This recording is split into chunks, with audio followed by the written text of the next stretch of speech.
വന്ദേ മാതരം മുഴുവൻ ആലപിക്കണമെന്ന് പറഞ്ഞിട്ടില്ലെന്ന് ലോക് ഭവനിൽ നിന്നും ഗവർണറുടെ ഔദ്യോഗിക വാർത്താ അറിയിപ്പ്. ഈ കുറിപ്പ് വരുന്നതിന് മണിക്കൂറുകൾക്ക് മുൻപാണ് സ്വാതന്ത്ര്യ ദിനാഘോഷത്തിന്റെ ഭാഗമായി വന്ദേ മാതരം മുഴുവനായി ആലപിക്കണമെന്ന് സംസ്ഥാന ചീഫ് സെക്രട്ടറി ഉത്തരവിറക്കിയത്. ഗവർണർ പറഞ്ഞാൽ ചീഫ് സെക്രട്ടറിക്ക് അനുസരിക്കാതിരിക്കാൻ കഴിയുമോ എന്നാണ് മാധ്യമപ്രവർത്തകരുടെ ചോദ്യങ്ങൾക്ക് വിദ്യാഭ്യാസ വകുപ്പ് മന്ത്രി എൻ ഷംസുദ്ദീൻ മറുപടി പറഞ്ഞത്. ഇവിടെ പരിശോധിക്കേണ്ട ഏറ്റവും പ്രധാനപ്പെട്ട കാര്യം ആരാണ് ശരിക്കും കേരളം ഭരിക്കുന്നത് എന്നാണ്. ഭരിക്കുന്ന സർക്കാരിന്റെ നയത്തിന് വിരുദ്ധമായി മുഖ്യമന്ത്രി അറിയാതെ ചീഫ് സെക്രട്ടറിക്ക് ഒരു നിർദ്ദേശം താഴേക്ക് കൊടുക്കാൻ കഴിയുമോ? സാധാരണ നിലയിൽ അത് പറ്റില്ല. ഇനി ഗവർണർ നിർദ്ദേശം നൽകിയാൽ ഇതുപോലെ ഉത്തരവിറക്കാൻ ചീഫ് സെക്രട്ടറിക്ക് പറ്റുമോ? അതും പറ്റില്ല. കാരണം ഗവർണർക്ക് സംസ്ഥാന ഭരണത്തിൽ ഇടപെടാനുള്ള യാതൊരുവിധ അധികാരവും ഇല്ല. ഭരണതലത്തിലെ ഏറ്റവും മുതിർന്ന ഉദ്യോഗസ്ഥനായ ചീഫ് സെക്രട്ടറിയോട് ലോക് ഭവൻ നിർദ്ദേശിച്ചാലും മുഖ്യമന്ത്രിയുമായി ആശയവിനിമയം നടത്തിയേ തീരുമാനമെടുക്കാൻ കഴിയുകയുള്ളൂ. മുഖ്യമന്ത്രിയോട് ചോദിക്കാതെയാണ് ചീഫ് സെക്രട്ടറി ഉത്തരവിറക്കിയത് എങ്കിൽ അത് ഗുരുതരമായ ചട്ടലംഘനമാണ്.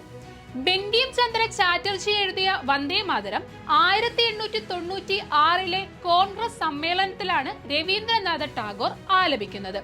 കവിതയുടെ ആദ്യത്തെ 2 വരികൾ ഇന്ത്യയുടെ ദേശീയ ഗീതമായി കോൺഗ്രസ് പ്രവർത്തക സമിതി സ്വീകരിക്കുകയും ചെയ്തത് ചരിത്രമാണ്.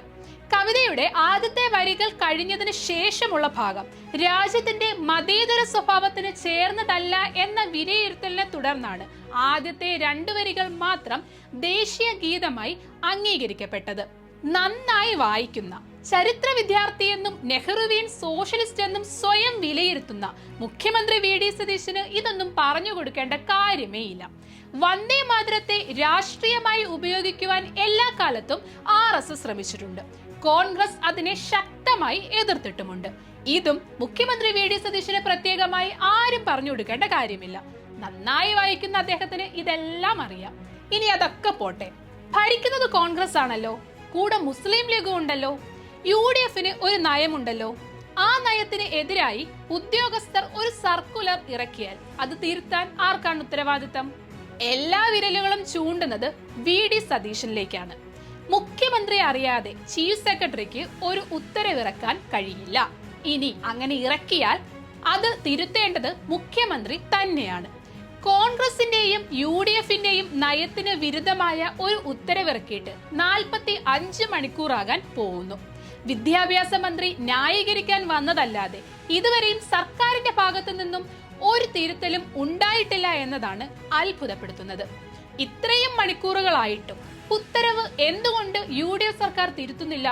രാജ്യത്തിന്റെ മതേതര പാരമ്പര്യത്തിന് തന്നെ എതിരായ RSSകാർ മാത്രം അംഗീകരിച്ച വന്ദേ മാതരത്തിന്റെ മുഴുവൻ ഭാഗം വായിക്കണമെന്ന് കേന്ദ്ര സർക്കാരിന്റെ സർക്കുലറിൽ പോലും നിർബന്ധം പറയുന്നില്ല.